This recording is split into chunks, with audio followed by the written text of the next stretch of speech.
जय हिंद साथियों। Indian education study में आपका स्वागत है। आइए हम दोस्तों देखते हैं सब्जेक्टिव रिलेशनशिप केमिस्ट्री, इसका चौथा अध्याय तत्वों का आवर्ती वर्गीकरण के संबंध में जानेंगे। तो दोस्तों इसमें हम जानेंगे तत्वों के आवर्ती वर्गीकरण के संबंध में। तो इसमें दोस्तों पहला जो है मेंडलीव के आवर्त नियम। अगर हम बात करें मेंडलीव के आवर्त नियम का, तो दोस्तों 19वीं शताब्दी के मध्य में रशियन वैज्ञानिक डी.आई. मेंडलीव ने तत्वों और उनके यौगिकों के तुलनात्मक अध्ययन के एक नए नियम दोस्तों प्रस्तुत किए और इसी नियम को मेंडलीव का आवर्त नियम कहते हैं। तो इस नियम को क्या कहते हैं? मेंडलीव का आवर्त नियम। मेंडलीव के आवर्त नियम के अनुसार तत्वों का भौतिक एवं रासायनिक गुण उनके परमाणु भारों के आवर्त फलन होते हैं। तो मेंडलीव के जो आवर्त नियम है, इसके अनुसार तत्वों का भौतिक एवं रासायनिक गुण उनके परमाणु भारों के आवर्त जो है दोस्तों फलन होते हैं। मेंडलीव द्वारा बनाए गए आवर्त सारणी में 9 वर्ग और 7 आवर्त, यानी कि दोस्तों मेंडलीव ने जो आवर्त सारणी बनाया उसमें वर्ग की संख्या कुल कितना थे? तो वर्ग की संख्या 9 और आवर्त की संख्या 7 हो जाए दोस्तों। मेंडलीव ने उस समय तक ज्ञात सभी तत्वों को शामिल करने के अतिरिक्त दोस्तों बहुत से अज्ञात तत्वों के लिए स्थान भी रिक्त रखे थे। मेंडलीव के आवर्त सारणी के कुछ दोष भी है दोस्तों। मेंडलीव के आवर्त सारणी के दोष की अगर हम बात करें दोस्तों, तो हाइड्रोजन को क्षार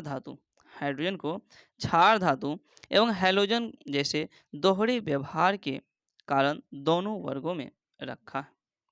दूसरा पॉइंट हो जाएगा दोस्तों, समान गुण वाले तत्वों को अलग अलग रखा गया, जैसे Cu और Hg, Au, Ti, Au, Pt, Ba और Pb। इस सब तत्वों को दोस्तों क्या हुआ? अलग अलग रखा गया। तीसरा पॉइंट हो जाएगा दोस्तों, उच्च परमाणु भार वाले तत्वों को कम परमाणु भार वाले तत्वों के पहले रखा गया, जैसे आयोडीन जो है 126.92 इसका हो जाएगा, जो कि टेल्यूरियम जो कि 127.61 है, इसके बाद में रखा गया। चौथा पॉइंट हो जाएगा समस्थानिक के लिए दोस्तों स्थान नहीं, यानी कि मेंडलीव की जो आवर्त सारणी है इसमें समस्थानिकों के लिए स्थान नहीं रखा गया। और पांचवा पॉइंट हो जाएगा 8वें वर्ग में 3 तत्वों को एक साथ समूहित करना। ये सब जो है दोस्तों इसका दोष हो जाएगा मेंडलीव के आवर्त सारणी का। अगर हम बात करें मेंडलीव से पूर्व डोबेराइनर और न्यूलैंड्स ने भी दोस्तों, यानी कि मेंडलीव से पहले डोबेराइनर और न्यूलैंड्स ने भी तत्वों के समूहों को व्यवस्थित करने का प्रयास किया था दोस्तों, परंतु उनके वर्गीकरण करने की पद्धति सफल नहीं हो पाई। अब दोस्तों डोबेराइनर के त्रिक नियम। तो दोस्तों डोबेराइनर की अगर त्रिक नियम की हम बात करें, तो 1817 ईस्वी में जर्मन रासायनक वुल्फगांग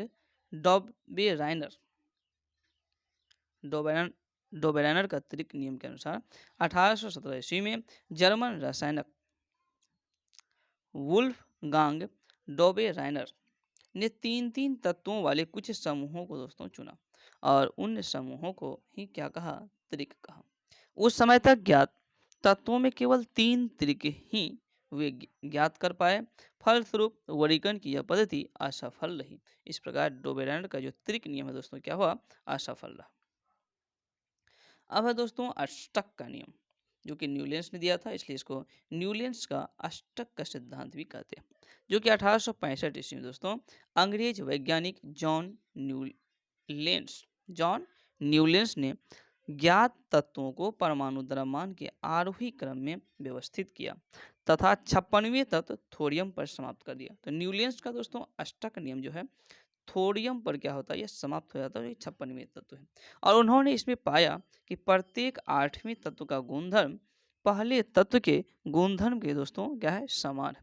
और इन्होंने इसकी तुलना संगीत के अष्टक से की और इसलिए इसे अष्टक का नियम कहा गया। दोस्तों अष्टक के नियम केवल कैल्शियम तक ही लागू होता है। तो अष्टक का नियम कहाँ तक लागू होता है? केवल कैल्शियम तक। और दोस्तों न्यूलैंड्स ने कल्पना की कि प्रकृति में केवल 56 तत्व विद्यमान है, यानी कि न्यूटन्स की हम बात करें तो इन्होंने कल्पना किया था कि प्राकृतिक में 56 तत्व ही विद्यमान है तथा भविष्य में कोई अन्य तत्व नहीं मिलेगा।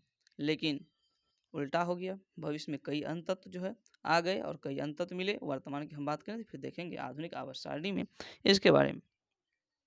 तो दोस्तों अपनी आवर्त सारणी में न्यूलैंड्स ने दो तत्वों को एक साथ रख दिया और कुछ असमान तत्वों को एक स्थान पर रख दिया। उपरोक्त कारणों से अष्टक सिद्धांत भी दोस्तों क्या हो गया, न्यूलैंड्स का जो था यह भी असफल रह गया अष्टक का नियम। अब है दोस्तों आधुनिक आवर्त सारणी यानी मॉडर्न पीरियोडिक टेबल।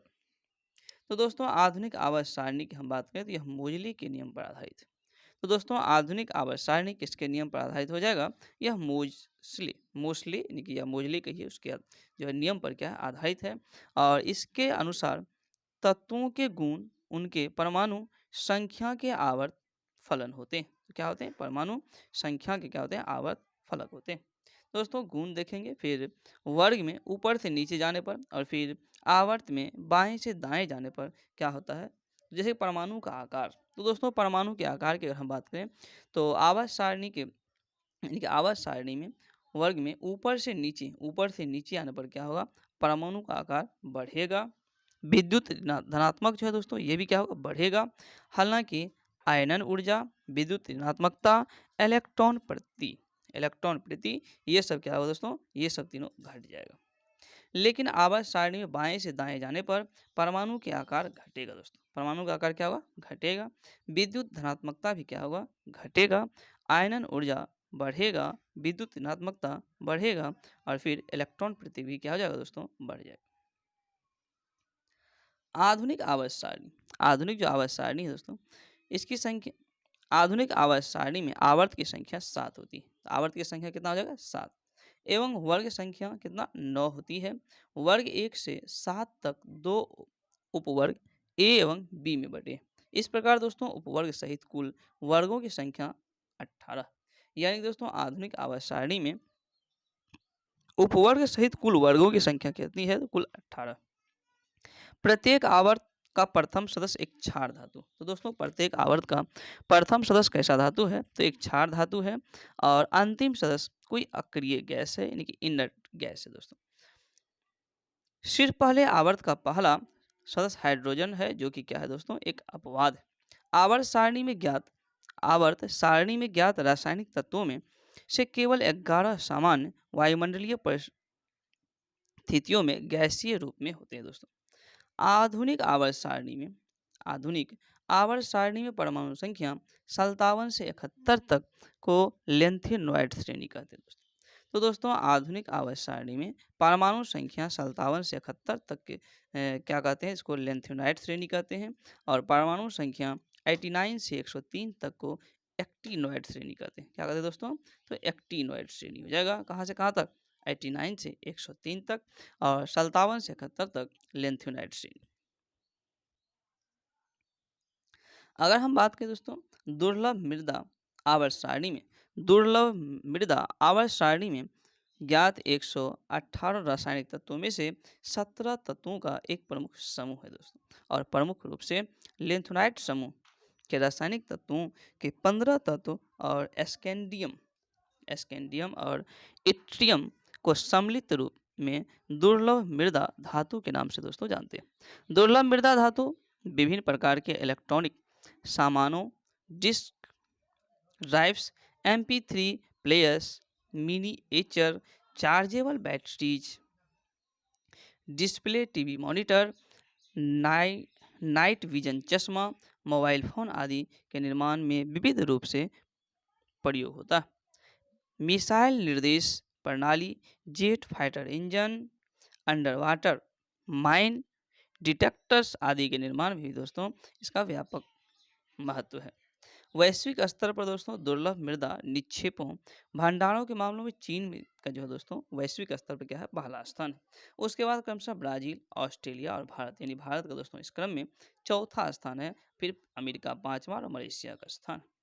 अब है दोस्तों आयनन विभव। अगर हम बात करें आयनन विभव का, तो ऊर्जा की वह न्यूनतम मात्रा दोस्तों ऊर्जा की वह न्यूनतम मात्रा जो तत्व की एक गैसीय परमाणु की बाह्यतम कक्षा से एक इलेक्ट्रॉन को निकाल बाहर करने के लिए आवश्यक होता है।